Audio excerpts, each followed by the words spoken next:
she sat alone at the table beside theirs. Same restaurant, same wine, different reasons to be there. Across from her, her husband laughed, that too familiar rehearsed chuckle, as if nothing in his life had burned.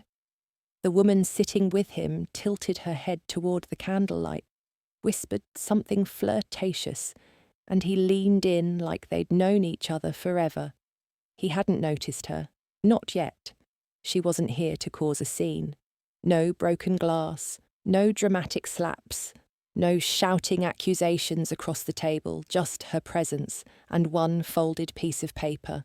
It rested by her wine glass, tucked neatly beneath the stem, the receipt, hotel name, room number, date, dated 3 years ago, the night he said, "I'm working late, don't wait up," the night her world cracked without making a sound.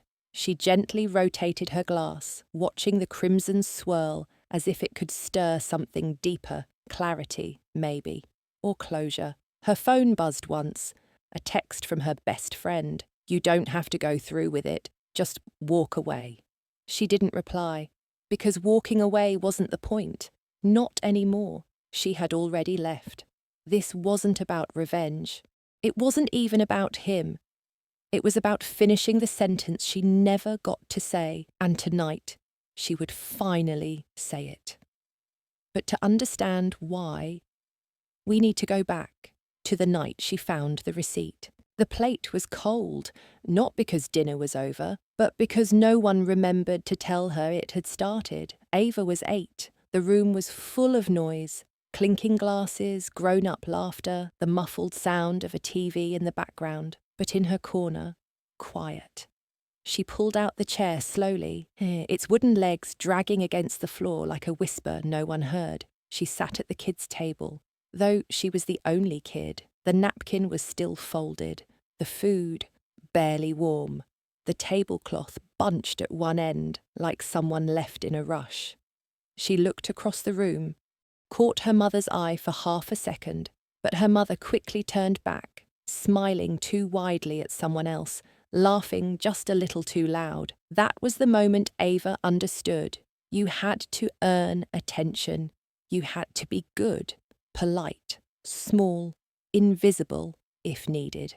So she learned to read a room before entering, to sense moods, to fix things before anyone noticed they were broken, especially herself.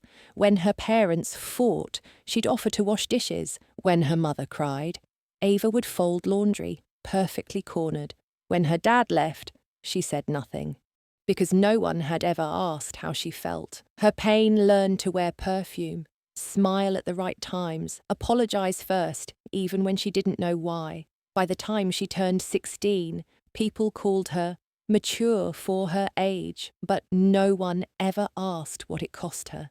Years later, when she met Eric, the boy with warm eyes and confident promises, she didn't know how to ask for what she needed, only how to adapt, only how to stay, because deep down, Ava still believed what that cold plate had taught her. If they don't notice you, you just haven't tried hard enough. The first time her chopsticks were replaced with the disposable wooden kind, Ava said nothing. It was subtle. A switch. Everyone else had silver.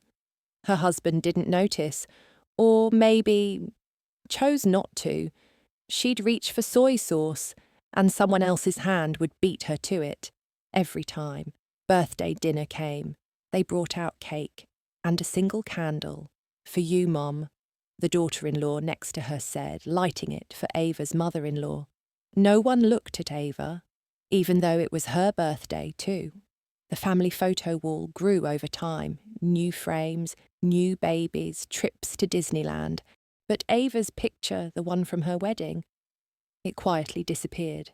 No fight, no dramatic tear, just gone. She asked once. Her husband said, "Maybe it broke." Don't be so sensitive. The worst part wasn't what they did, it was how normal it became, The casual way her mother-in-law would walk past her, brushing shoulders as if Ava were part of the furniture. The way family group chats would include everyone, except her. She used to speak up. In the early months, she'd try. "I made this," she'd say, placing food down. No one took seconds. "Can I hold him?" Her nephew was passed down the row, skipping her. One day, she stopped asking. Because the silence that followed hurt less than the rejection. She stood by the sink after dinner one night, scrubbing a casserole dish that wasn't hers. Behind her, they laughed about something in Tagalog. She didn't understand the words, but she understood the feeling. Alone, in her own home. It was a Sunday. Family lunch, same as always. Ava had made lumpia this time. Her mother-in-law didn't even touch it. Instead, she handed Ava's baby to her cousin from LA. "Let her hold him, she has soft hands." Then turned back to the conversation. Ava stood there, arms empty. The baby didn't cry, didn't reach for her, and that somehow hurt the most. Later that afternoon, they took a group photo in the backyard. "Let's get everyone." Ava held her son, bounced him gently, just as the timer was about to snap. "Oh, can someone hand me the baby real quick? Makes the framing cleaner," said her mother-in-law. Ava hesitated, but everyone was watching. She handed him over. The camera clicked. They laughed. Then someone showed her the picture. Ava wasn't in it, just her son on her mother-in-law's lap, smiling, surrounded. "Looks perfect," someone said. That night, she packed a small bag. Just diapers, her work laptop, and the only picture she had, the one of her holding him, day he was born. No goodbye, no drama. She waited until the hallway was empty, took her son from his crib, and walked out the door barefoot. She didn't take the baby's toys, or her clothes, or her husband's car, just her son, and silence. When her husband called, panicked, she said one sentence: "You left me long before I left you." Then turned off the phone. She checked into a friend's place, slept curled around her baby like a shield, and for the first time in months, she felt something like air. Ava moved into Maya's spare room with a suitcase, a crib, and exactly $112 in her account. She fed her baby plain oats, skipped lunch herself, turned off the heater by noon, wore socks to sleep. During the day, while her baby napped, she typed resumes on the same old laptop, the one she'd saved from college. At night, she took freelance captioning jobs, 3 hours for $10. Still, it was something. Maya would knock at 6. "You need a break?" Ava would smile. Just one more gig. She watched other mums post baby photos from coffee shops, soft sunlight, matching hats. Ava's son played with an empty box. She cut eye holes into it, called it a spaceship. He laughed so hard he fell backward, and she thought, "We're still okay." Every dollar she made went into a white envelope taped to the closet wall. It was labelled "For Us," not for court, not for revenge, just survival. She taught herself Canva, made flyers for local bake shops, fixed grammar on business cards. Bit by bit, her name got passed around. 3 months in, a florist offered her a part-time job. "You're quiet, but sharp," the woman said. "I like that." Ava didn't cry. But that night, after putting her son to bed, she stared at her reflection and whispered, "You're still here." She didn't become strong overnight. She just didn't stop. And every time her baby fell asleep on her chest, Ava promised herself, "I won't hand him over ever again." The first time Ava got paid more than $100 for a project, she stared at the PayPal notification for 10 minutes. Then she reached up, peeled the white envelope from the back of her closet, the one that read, "For Us." She took out exactly $40. Not for groceries, not for bills, but for a second-hand blazer and a babysitter for 2 hours. Maya had invited her to a small women-led networking event. "You belong in those rooms," she said. "You just don't know it yet." Ava hesitated.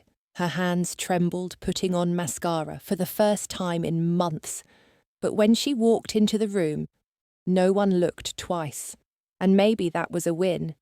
She listened more than she spoke, took notes on her phone, watched how the confident ones moved their hands, how they smiled when talking about their startups. During break, a bakery owner stood beside her. "I loved your flyer design," the woman said, showing it on her phone. "You made this, right? Maya said it was you." Ava blinked. "Yes, just a draft version. Well, I want to hire you. Full menu, launch campaign, maybe website later."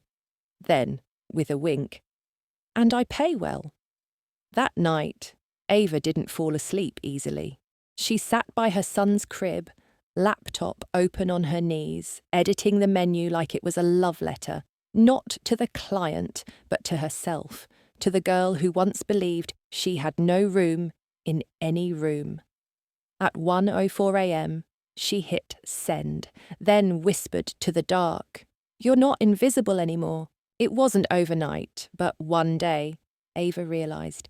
She no longer flinched at her reflection on Zoom. She no longer apologised at the start of every email. She had a rhythm now. Client calls between 9 and 12, nap time edits from 2 to 4, and midnight planning with a cup of ginger tea. The blazer from that first event? She folded it neatly into the bottom drawer, not because she didn't need it, but because she didn't need permission anymore. The apartment wasn't big, but there were new curtains Ava picked herself, and a tiny magnetic board by the door with her son's scribbled shapes. She'd written in block letters above it, "CEO's first office." Sometimes Maya dropped by with mango sticky rice and stories from her latest contract. One night, as Ava wiped toddler jam off the table, Maya looked around and smiled. "Do you ever stop and see what you built?" Ava looked up, paused. "I see it every time he laughs." She nodded toward her son, stacking blocks. "And every time I don't whisper to myself, 'Sorry for existing.'" She had a website now, clients who referred her not because she begged, but because her work spoke.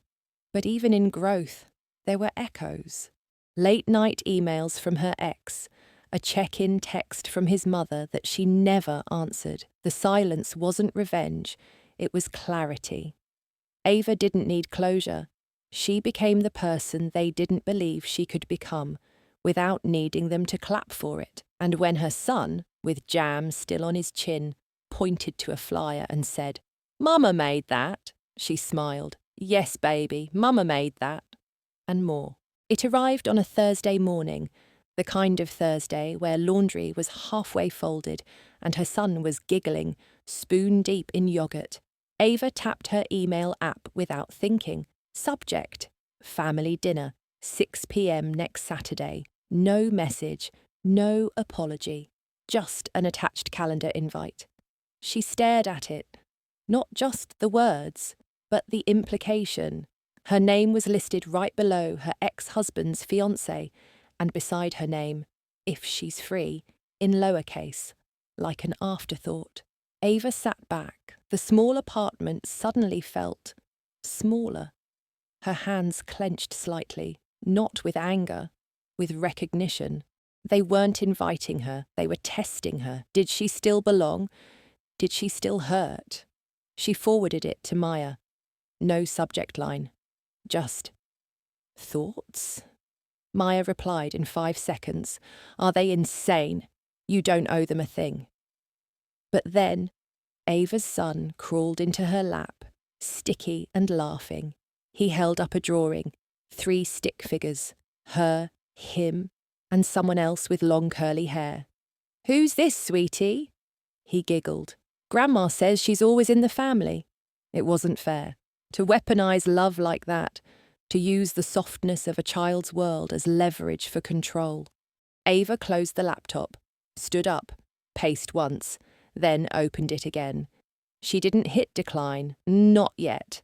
That night, she took out the old blazer, looked at it, put it back. Not this time. This time, she wouldn't walk in needing approval. She'd walk in already whole. And maybe, just maybe, she'd bring a little reminder of who she had become.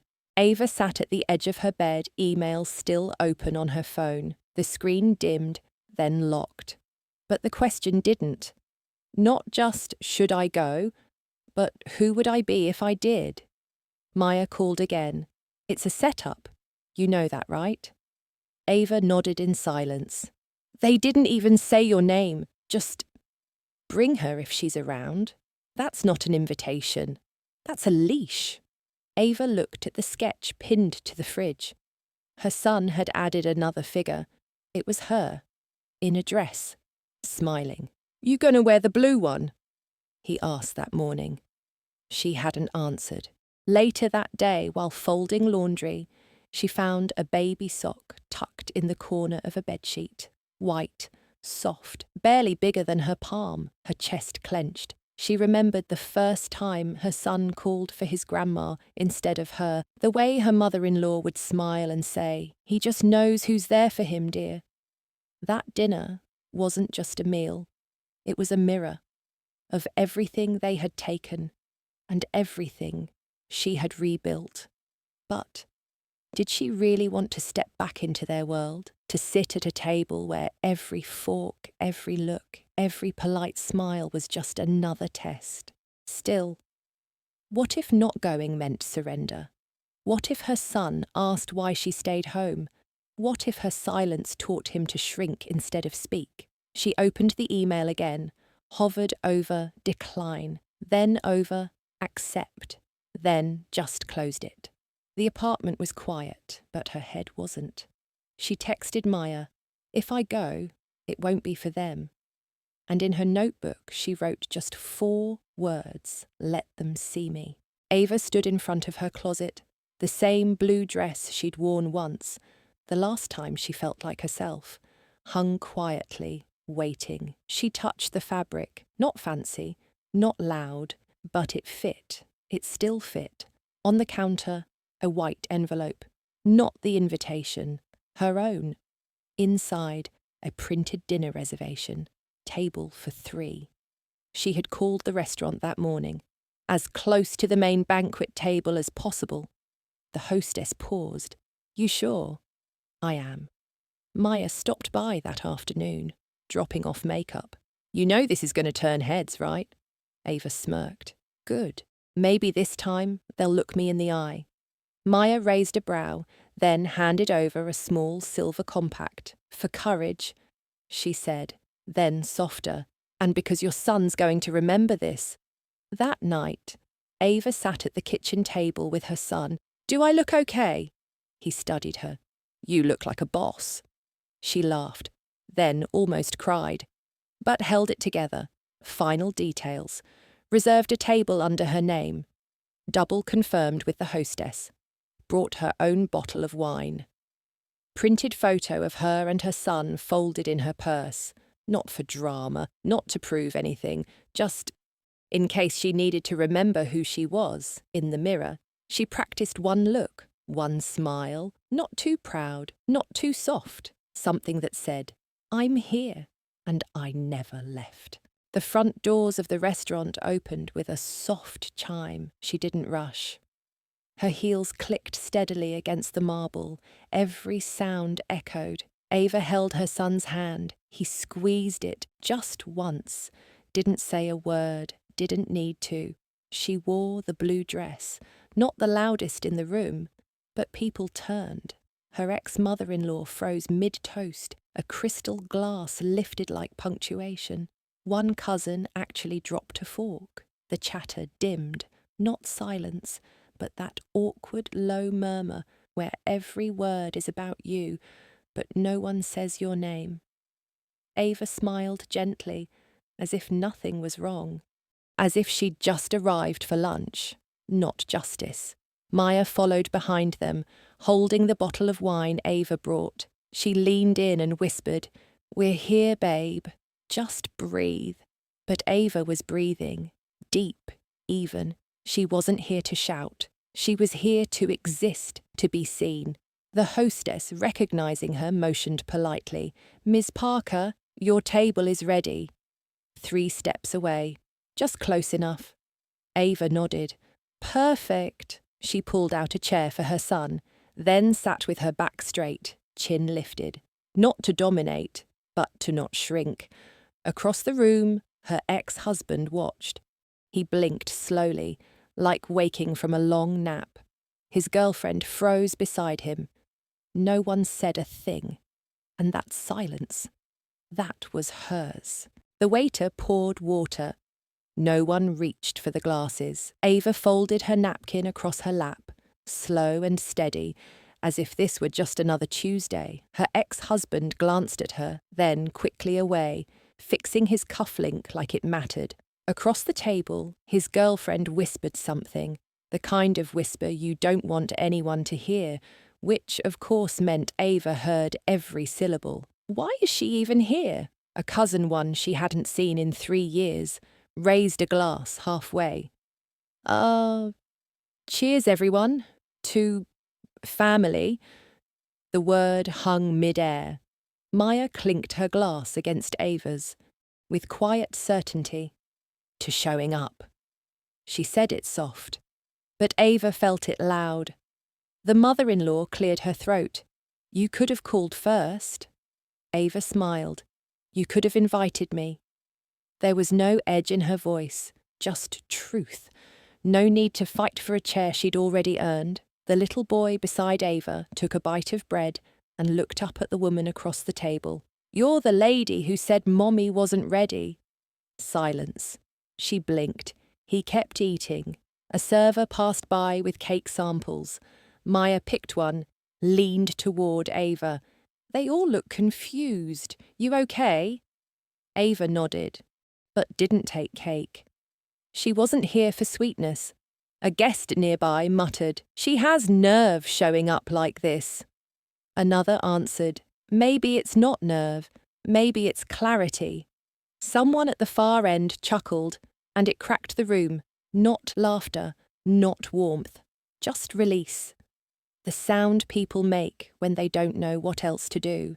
Ava saw the flicker in his mother's eyes just as the server placed the birthday cake down. Pink frosting, too sweet, too fake. The candles wobbled in the centre, 13 of them. "It's not even her age," Maya whispered. "It's the years they kept you away," Ava replied. She didn't mean to say it out loud, but the table heard. Forks froze mid-air. Her ex stiffened. The girlfriend reached for her wine. The mother-in-law tilted her head just slightly. "You always take things too personally," she said. Ava looked around, at the chairs she wasn't offered, at the faces that had erased her. Then her son, barely loud enough, said, "She didn't forget my birthday." Everyone stilled. He stared at the cake like it was a test. "Grandma said you left 'cause you didn't want me." His words sliced cleaner than any adult ever could. "But you came." He looked at Ava. "You always come." The room cracked again. Not laughter this time, it was guilt, and it smelled like burnt wax and old decisions. The mother-in-law spoke. "We were trying to protect him." Ava answered, "From me?" Not shouting, just steady. "You tried to replace a mother with your version of order, but all he ever wanted was to be held by the one who knew his first cry." Maya reached out and gently pulled the cake away. "We're done pretending." A simple sentence, but in that moment, it turned the table cold. One guest stood, then sat again. No one moved, because the celebration had become a reckoning, and Ava finally had the floor. The candles still flickered, but no one sang. Ava stood up, not in a rush, not to make a scene, just quietly. Maya looked at her, waiting for a sign. She didn't need one. Ava simply nodded. She walked past her ex. He shifted in his seat, maybe to speak, but words caught in his throat. Again. She reached into her coat pocket and pulled out a small envelope. It had her son's name on it, in her handwriting, looped and careful. She walked over to him, knelt beside his chair, and whispered, "Open this when you're ready. You'll find me there." The boy hugged her tight. No hesitation this time. She didn't hug back too long, didn't want him to feel her shaking. Instead, she pressed a kiss to the top of his hair, stood up, and turned to leave. She passed the cake. No one touched it. The candles were starting to burn down, wax curling inward. At the door, she paused, turned to the waiter, pulled out her card. "Put it all on me," she said softly. He looked confused. "All of it?" Because walking out in silence with your dignity is worth more than any apology never spoken. Outside, the night felt cooler. Not cold, just open. She took a deep breath, tasted freedom in it. And for the first time in years, she walked away from a table without looking back to see who was watching. The taxi pulled away from the curb. Ava leaned her head against the window, the glass cool against her temple, and suddenly, she was somewhere else. It was late afternoon, 3 years ago, a small bedroom with pale green walls and shelves of animal books. Her son sat on the rug, his tiny sock half off, his foot resting on her knee. "Hold still, baby. Just one more toe."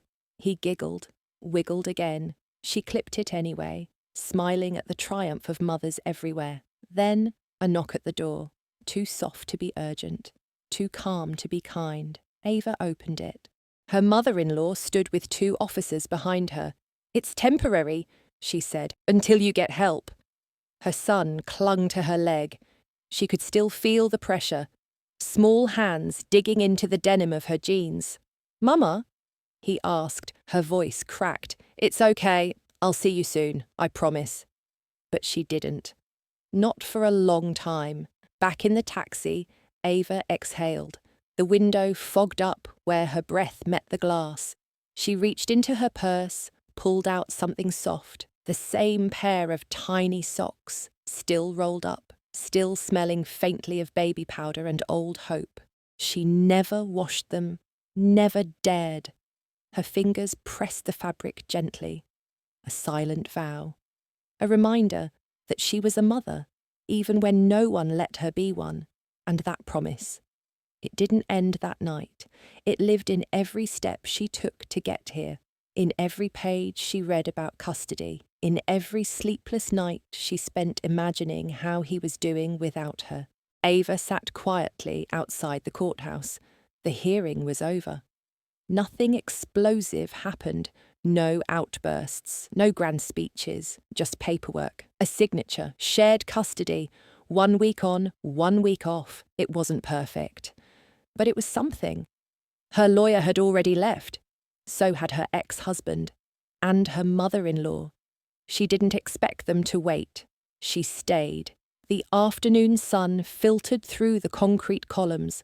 Birds chirped somewhere overhead. The world kept moving, even when hers still trembled slightly. Ava opened her purse one more time. Inside was the folded paper, the drawing. Me plus Mom, the letters crooked and bright, crayon-coloured stick figures holding hands. A sun in the corner, the kind only kids draw, big and smiling. She stood up, walked slowly to the courthouse steps, and waited. A few minutes later, a small hand slipped into hers. "You remembered," her son said. Ava knelt down to meet his eyes. "Of course I did."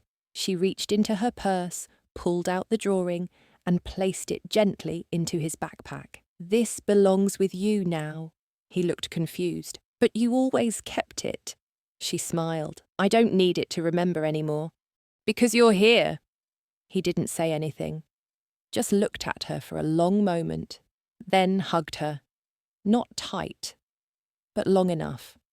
Behind them, her mother-in-law stood by the car, watching. She didn't approach, didn't call out, but for the first time, she didn't look angry or triumphant, just still. Ava glanced at her briefly, then looked away. Some endings don't need confrontation, just clarity. She took her son's hand.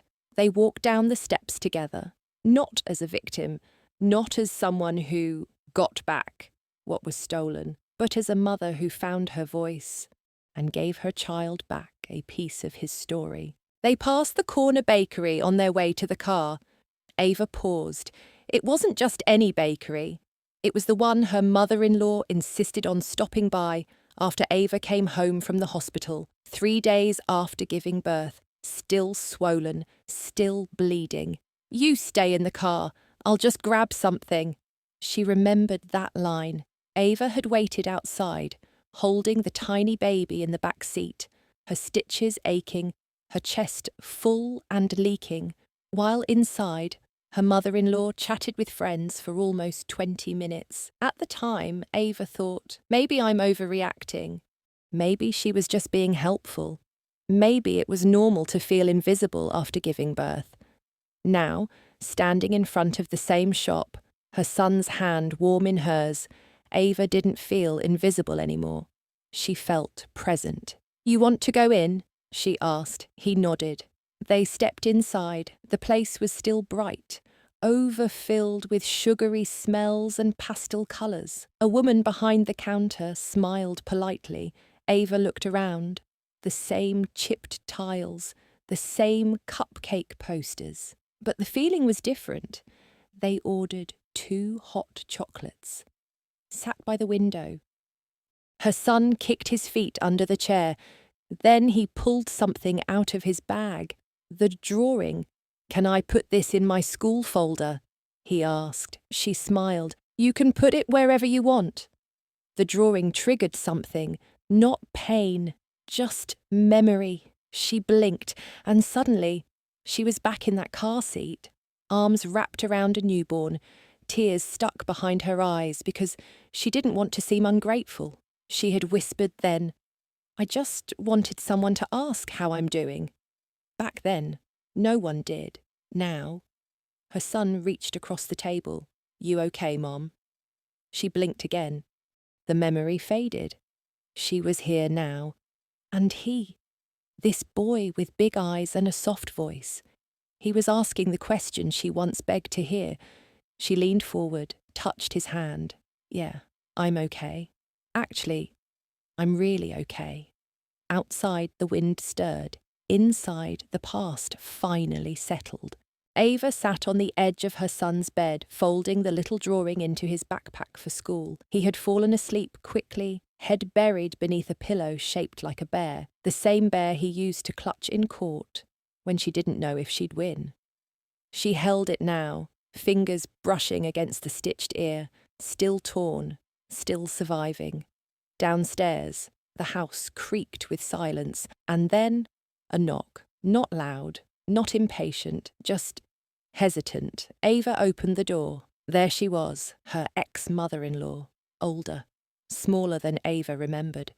She stood outside with both hands folded tightly, not holding anything, no excuses, no casseroles, just herself. "I'm not here to ask," the woman said quietly, her voice cracked. I heard he's in school now, and I thought, maybe I'd leave this." She handed over a small envelope. On it, a child's drawing, crayons, old. Ava recognised it, her son's first self-portrait, the one that went missing when she moved out. She took it, slowly. The woman didn't move, didn't beg, didn't even look up. "I was scared," the woman finally said. "I thought you wouldn't know how to raise him. I thought I needed to step in." Ava let the words hang. They didn't heal. They didn't fix what was stolen. But she didn't need them to. She folded the drawing again, glanced upstairs, then quietly said, "He's okay now." That was it. Not an invitation, not revenge, just closure. She gently closed the door, not a slam, just a soft, decisive click. Upstairs, her son stirred, as if sensing the quiet change below. Ava stood still in the hallway, holding the drawing to her chest, then walked to the kitchen and pinned it to the fridge, right where it should have always been. The morning light crept across the kitchen tile as Ava stood quietly with her coffee, barefoot, robe loosely tied. On the fridge, the child's drawing fluttered slightly under the magnet. She touched it again, a small, absent-minded gesture.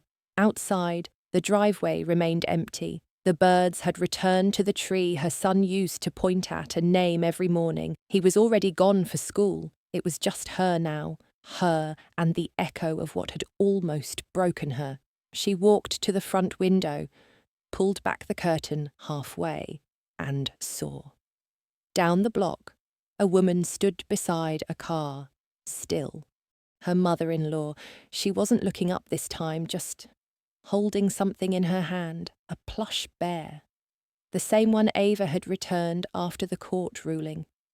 She didn't ring the bell, didn't move, just stood there for a beat too long, as if memorizing the house. Then gently placed the bear on the hood of her own car and drove away.